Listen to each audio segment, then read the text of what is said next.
অনেক টাকার কারণে জিয়ার চিকিৎসা করতারি।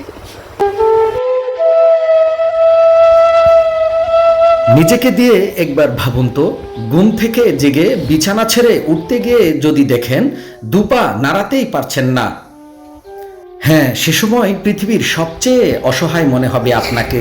হঠাৎ করে ঘুমায় রয়েছে, ঘুমের থেকে উঠে কো বাবা রাত খাওয়া বস।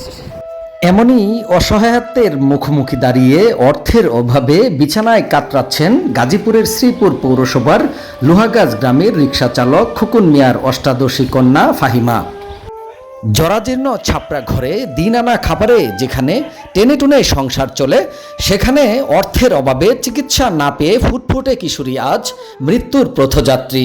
ফাহিমার চিকিৎসায় সমাজের বিত্তমান শ্রেণী পেশার মানুষ হাত বাড়াবে এমন আহ্বান স্থানীয়দের। আরে সেরিটা কদিন আগে আমার সামনে হাঁটাহাঁটি করছে, এখন গরু হয়ে গেছে, ওখানে টায়ার লাগে, চিকিৎসা করতে পারে না।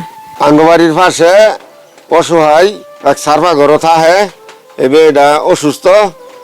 আমরা যাও কিছু পারছি, সহযোগিতা করছি।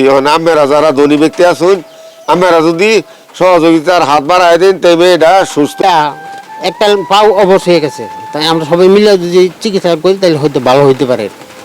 খেচা খুচা মরে যাইতেছে গা, টেহারা ভাবে চিকিৎসা করাতে পারতেছে না। আপনারা যদি কিছু সহযোগিতা করেন তাহলে চিকিৎসা করতে পারে। এদের তো আসলে কিচ্ছু নাই, এদের ঘরে চাইলো নাই, বাড়ি ঘর নাই, আমরা কিছু দিছি এদের চিকিৎসা। দুপা অবশ হয়ে ঠিক এভাবেই বিছানায় কাতরাচ্ছে ফাহিমা। তার বাবা একজন অটো চালক, তাই অর্থ সংকটে হচ্ছে না চিকিৎসা। এক লোকে কইছি মাওনা যাইতাম, মাওনা গেছে বড় 15,000 টাকা আছে আমার কাছে, হেডি ভাই গেছে আবার যে করেছে না, বড় অনেক টাকার কারণে জিয়ার চিকিৎসা করতারি। ফাহিমাকে সাহায্য পাঠাতে তার পিতার মোবাইল নাম্বার 9192418493। সমাজের বিত্তমান শ্রেণী পেশার মানুষ যদি অর্থ দিয়ে এগিয়ে আসেন তাহলে হয়তো বেঁচে যাবে ফাহিমার জীবন। গাজীপুরের শ্রীপুর থেকে আলফাত সরকার, মোহনা টেলিভিশন।